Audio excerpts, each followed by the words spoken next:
नमस्कार दोस्तों, welcome to Step Up Education. Step Up Education में आप तमाम लोगों का स्वागत है। लॉकडाउन लगा हुआ है दोस्तों, आप लोग अपने अपने घर में हैं, बाहर नहीं निकल रहे हैं। लॉकडाउन का पूरा सख्ती से पालन कर रहे हैं और हम लोगों की ये प्रयास है कि इसको सफल बनाने के लिए जो हो सके घर में बैठे बैठे ही इसको सफल बनाने का हर संभव प्रयास किया जाए। तो आप लोगों की पढ़ाई में कहीं दिक्कत ना हो, इसके लिए हम लोग वीडियो बना रहे हैं। आप लोग घबराए नहीं, घर पे पढ़ाई करें, संयम से काम लें। और घबराने की जरूरत इसलिए नहीं है, पैनिक बनाने की जरूरत इसलिए नहीं है कि अभी आपके पास में पूरा समय है।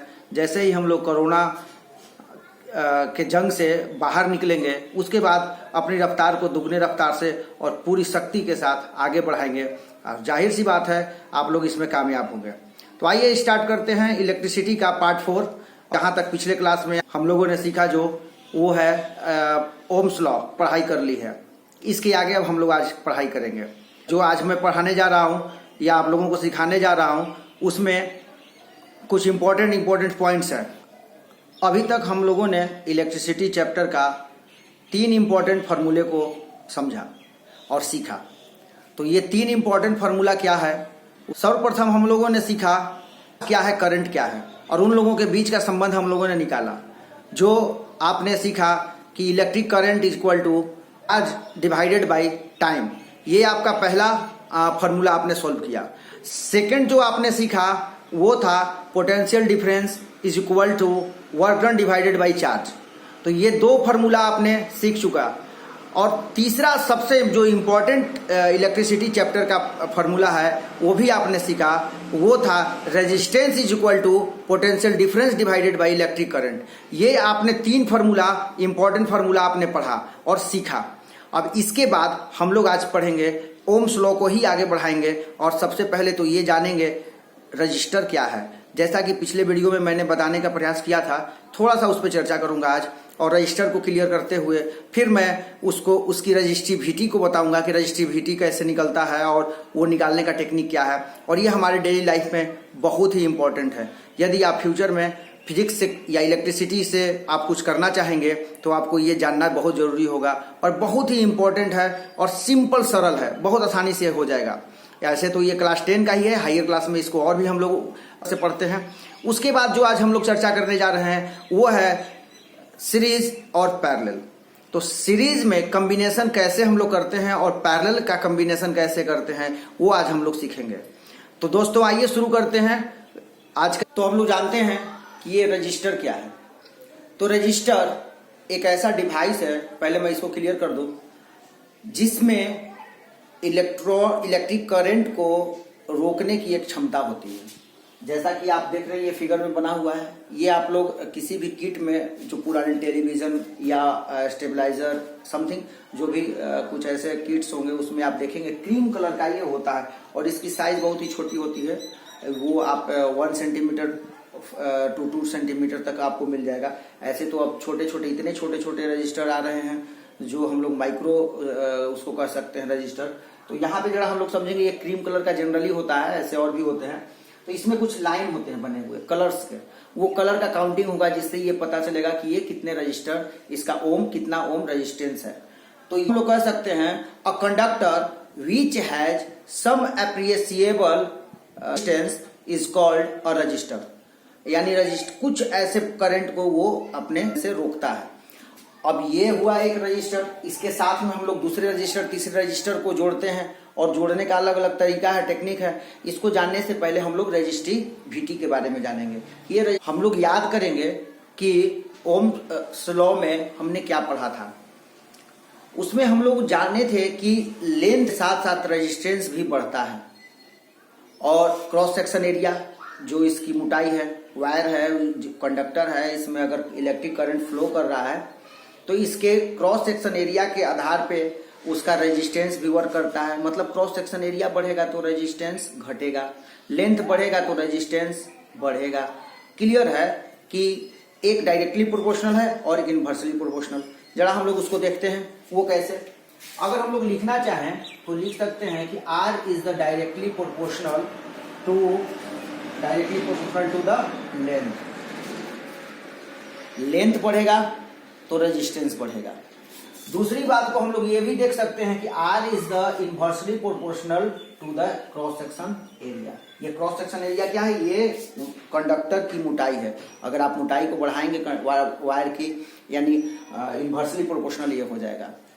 हम लोग दोनों को एक साथ कंबाइन करके चेक करते हैं तो क्या होता है। तो जरा समझिए कि ये अगर इक्वेशन 1 है और ये इक्वेशन 2 है और दोनों को एक साथ ऐड करते हैं तो हम लोग लिख सकते हैं कि resistance is proportional to L/A।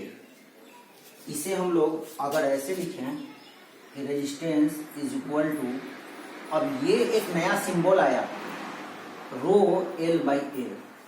जरा ध्यान से देखिएगा, ये जो हमने लिखा रो, इसको हम लोग RHO रो के नाम से जानते हैं।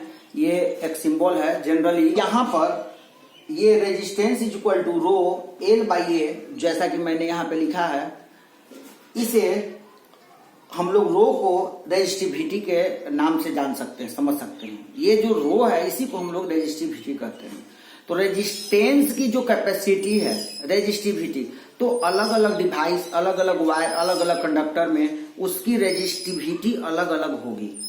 अब ये निर्भर करता है उसके क्रॉस सेक्शन एरिया, उसके और साथ में उसकी क्वालिटी पे। तो अलग अलग वो आपका रेजिस्टिविटी को बताता है और इस रेजिस्टिविटी से ही हम लोग किसी भी कंडक्टर का रेजिस्टेंस निकालने के लिए यूज करते हैं इसको।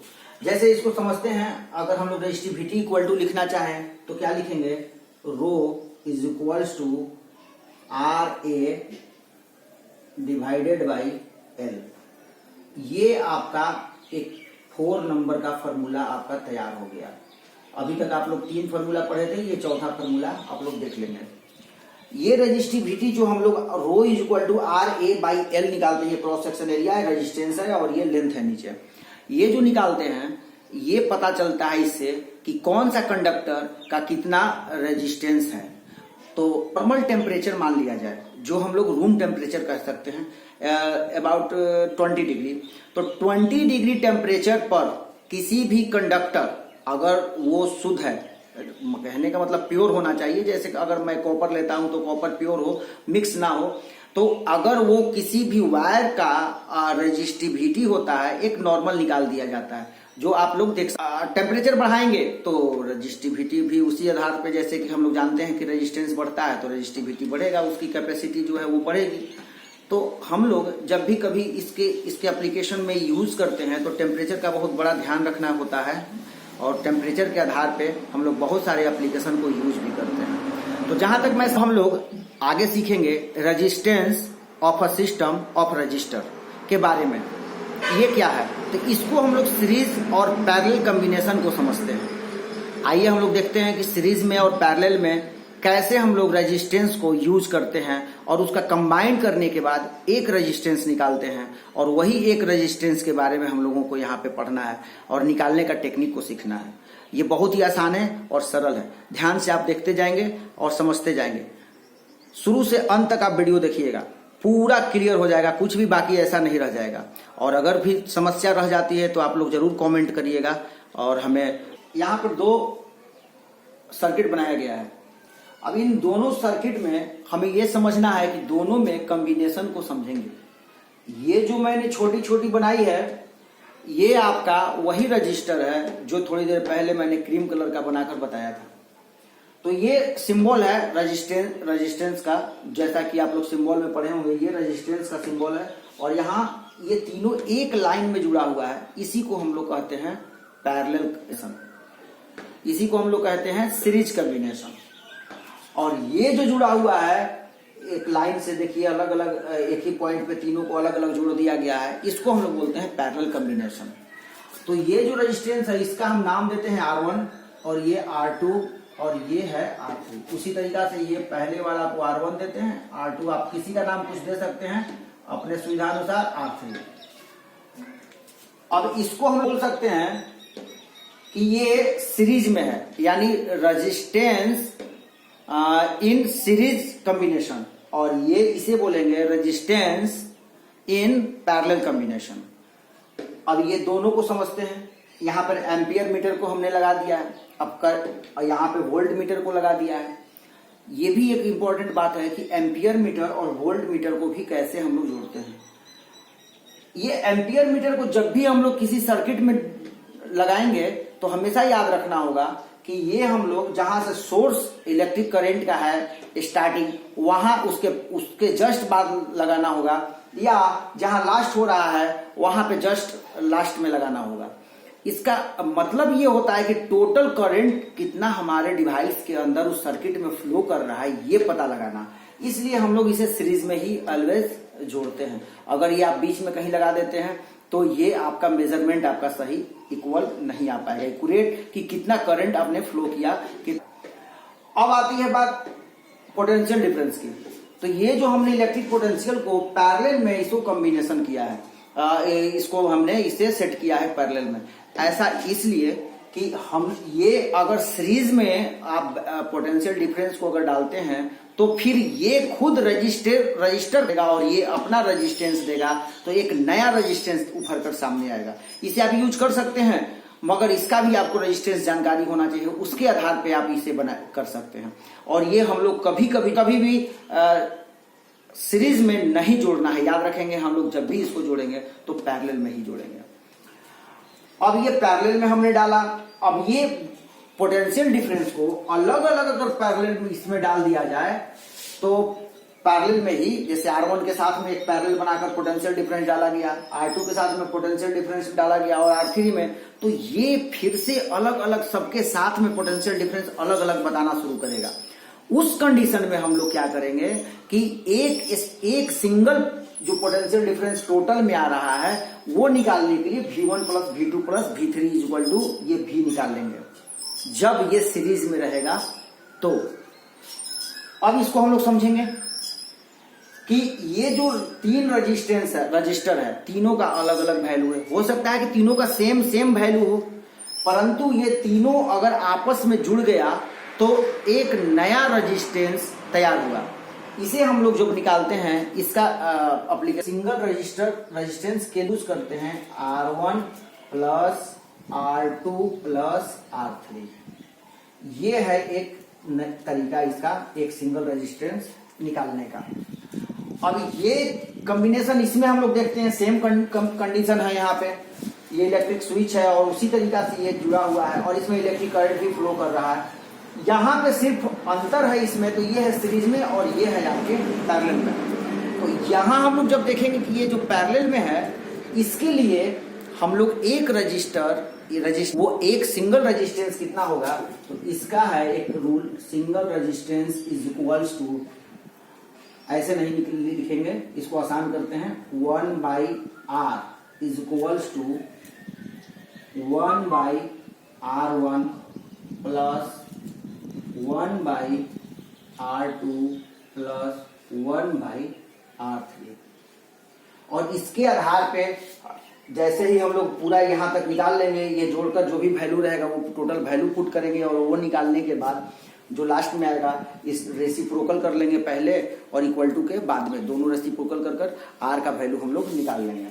तो इस तरीका से हम लोग निकालते हैं पैरेलल सीरीज में और पैरेलल में एक सिंगल रेजिस्टेंस कि ये कैसे होता है। इसके लिए हम लोग अभी जब मैं एक भी लगा दूं और फिर यहां पे एक दूसरा भी लगा दूं, V1 V2 एंड इसमें V3 ये तीनों, इसके लिए जो कॉम्बिनेशन हम लोग बनाते हैं पोटेंशियल डिफरेंस का, तो ये जो पोटेंशियल डिफरेंस आएगा वो एक सिंगल पोटेंशियल डिफरेंस आएगा जो यहाँ पे भी दिया हुआ है। बारी बारी से तीनों को अलग अलग मैंने किया है। तो जरा इसको देखेंगे कैसे लिखते हैं, V is equals to V1 plus V2 plus V3। इसे आप लोग याद रखेंगे, ये बहुत ही इंपॉर्टेंट है। अब हम लोग इसके आधार पर जरा पीछे हम लोग फ्लैशबैक चलते हैं, जो हम लोग ओम्स लॉ में हमने पढ़ा था वो क्या था, V is equal to I R. जो हमने पढ़ा था V is equals to I R. यहां पर जो V1 है उसके लिए R1 हम लोग यूज करेंगे। तो जरा देखिएगा, ये तो आपका पहले का जो था वो हम लोग V1 हम लोग यूज करते हैं। ये V1 के लिए इसके साथ में हम लोग निकालेंगे कि क्या आएगा। तो I आपका जो है वो तो फिक्स यहाँ पे पूरा दिया हुआ है कि कितना करंट यहाँ पे फ्लो कर रहा है, वो टोटल करंट हमें पता है। तो I हमारा वही रहेगा, I1 I2 I3। यहाँ पे तो होगा नहीं क्योंकि यहाँ पे ये कंटिन्यू हम लोग देख रहे हैं कि टोटल फ्लो कर रहा है, इसलिए। अब यहाँ पर I R1 के लिए लेंगे क्योंकि यहाँ पे रेजिस्टेंस R1 है। इसके बाद अगर हम लोग V2 के लिए लेंगे तो ये V2 में तो आपका क्या हो जाएगा I R2, और उसी तरह से V3 के लिए लेंगे तो I R3। अब ये सारा कॉम्बिनेशन यहाँ पे अगर हम लोग सेट करते हैं तो ये टोटल जो V है, ये V आपका आएगा V1 plus V2 plus V3, और तीनों का वैल्यू अगर हम लोग पुट करते हैं I R1 plus I R2 plus I R3। अब इसे हम लोग क्या करेंगे, I को कॉमन ले लेते हैं, जरा ध्यान देंगे तो R1 plus R2 plus R3, और ये आपका V इक्वल टू, ये फॉर्मूला ऑलरेडी आप जानते हैं, V equal to I R, हम लोग यहाँ लिखेंगे आई आर। अब जरा यहाँ ध्यान से देखिए, आई कैंसिल आउट, बच गया आपका क्या, जो मैं पहले ही बताया था सीरीज कंडीशन में आर का क्या रूल होता है, R1 plus R2 plus R3। तो ये आपका रूल नंबर 1, जो सीरीज में अगर कॉम्बिनेशन है रजिस्टर तो हम लोग ऐसे यूज करेंगे। तो ये आप लोग समझ गए होंगे कि सीरीज में हम लोग क्या करते हैं। अब यही हम लोग जो पैरेलल में किए थे उसको कर देखते हैं। पैरेलल कॉम्बिनेशन में क्या होता है कि रेजिस्टेंस करंट जो होता है वो फ्लो करेगा तीनों में अलग अलग।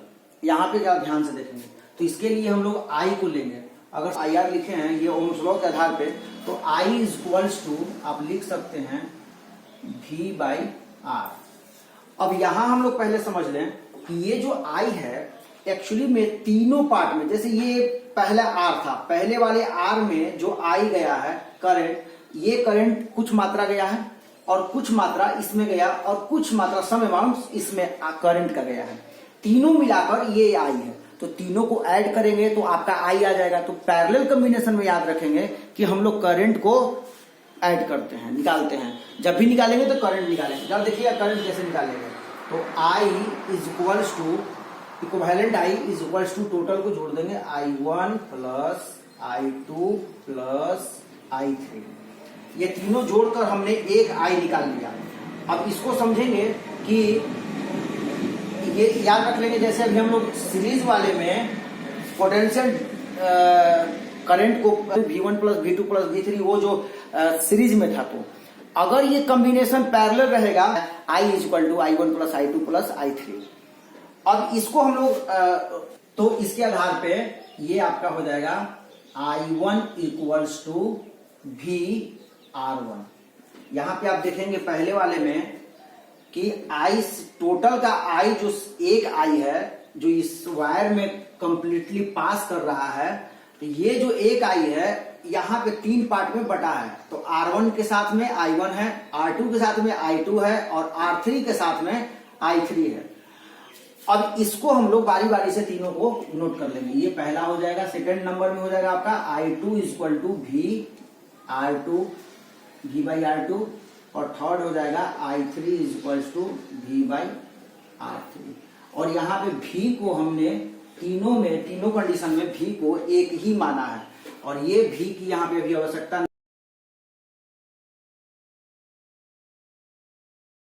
तो आप जरा देखेंगे कि क्या निकल कर आता है सामने।